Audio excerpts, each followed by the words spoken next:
Welcome. I'm Mike Williams from the Bountiful Neighborhood Emergency Preparedness Council.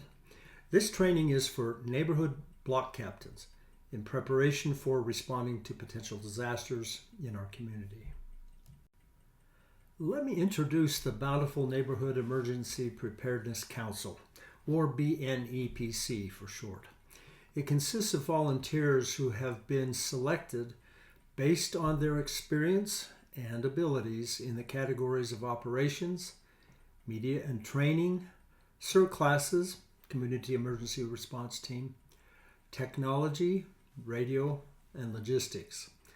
The council operates under the direction of the city emergency manager in the police department. Council members are both licensed amateur radio operators and certified CERT instructors. Bountiful's disaster response is organized around 13 response districts throughout the city, each of them with multiple areas, and each area with a leader, a response coordinator, and radio communicators. Each area is divided into blocks with captains and alternates. Now, in that organizational context, we begin by addressing preparations for responding to disasters. In advance, it is essential to identify vital information and resources available. Vital information consists of lists of contact information for people in our neighborhoods, including special needs. The list of available resources would include special skills and special equipment, and we'd also have a communication plan.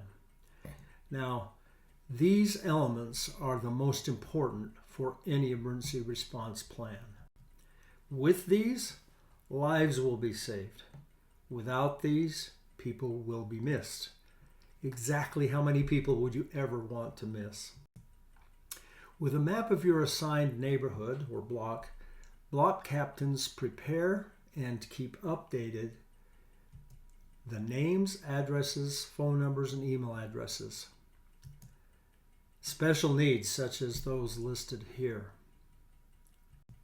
Special skills, that could be any number, including these: medical, CERT-trained, radio operator, and so forth. Special equipment, again, could be many, but things like tools, chainsaws, shovels, axes, ladders, cargo trailers, and so forth. See the handout for these lists. We strongly recommend that you prepare and update these lists electronically and then print out and distribute them whenever updated. Keep paper copies with block captains for their blocks, area coordinator, area command post. Let's look at a sample area map. First, these are confidential, to be used only for disaster response and preparations. Blocks typically include 10 to 12 houses as a manageable size for block captains and alternates. The maps contain information of the block captains and alternates. And then these maps can be further subdivided into the individual blocks with details about each household.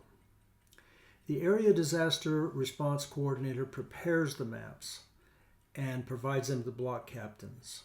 High-resolution maps can be found at bountifulprep.org/maps.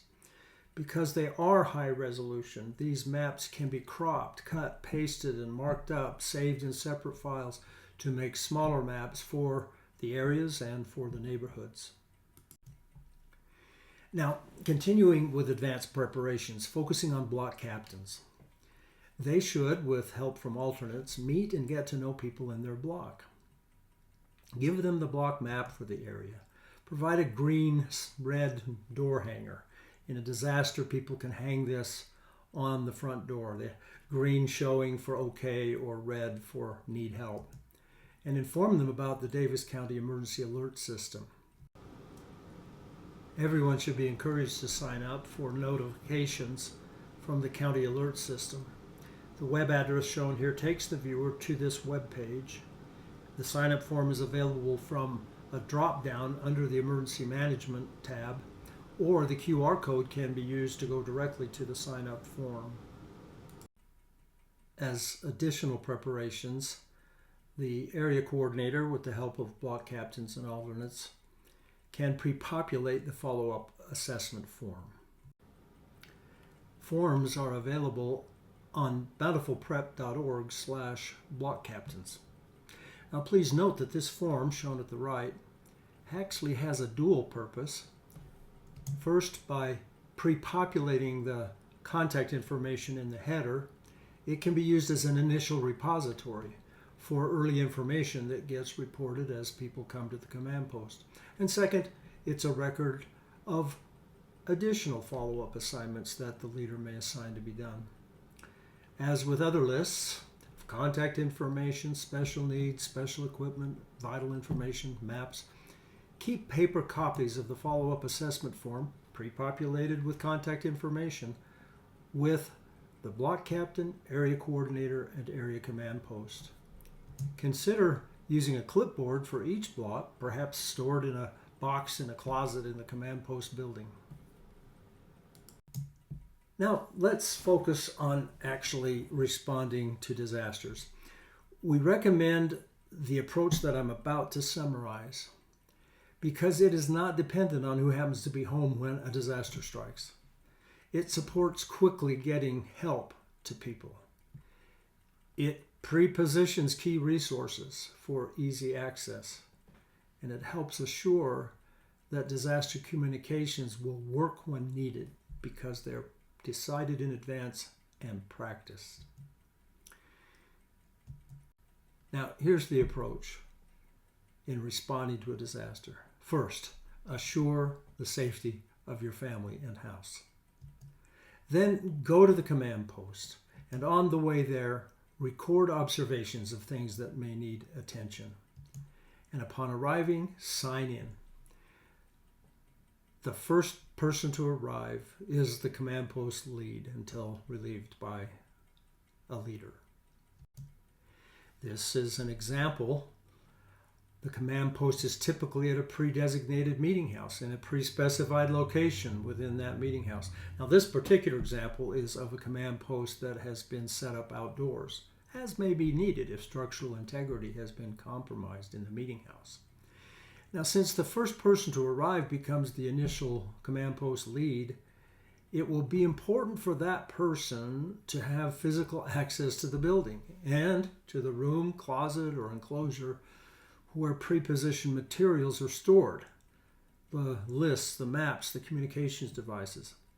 Such access could be provided by giving key fobs and closet keys to certain people, such as leaders who may already have them, and having a lockbox containing keys to the building and to material storage, and sharing the lockbox's access code with responsible people in sufficient numbers to help assure that one of them, at least, might be available to help open the command post.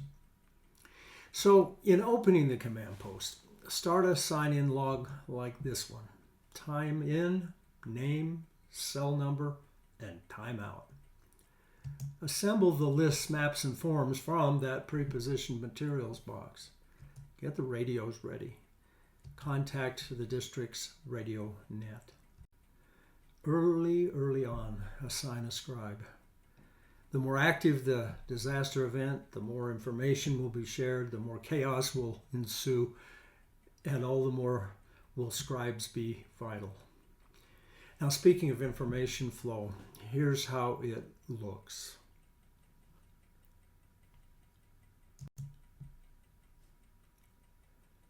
Moving from the neighborhood all the way down to the city, to the Emergency Operations Center. As for the methods of communication, the area leader decides in advance the methods for communicating within the area. Very likely Family Radio Service or GMRS. Similarly, the district leader selects the communication methods for the district, likely GMRS or ham radio. And the BNEPC uses UHF ham radio for communications with and among the districts and throughout the city.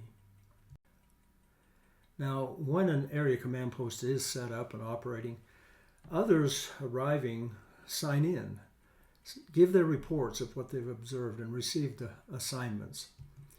The lead identifies which blocks have not been reported on and assigns people to go check on those unreported blocks and report back. They use the buddy system for safety reasons.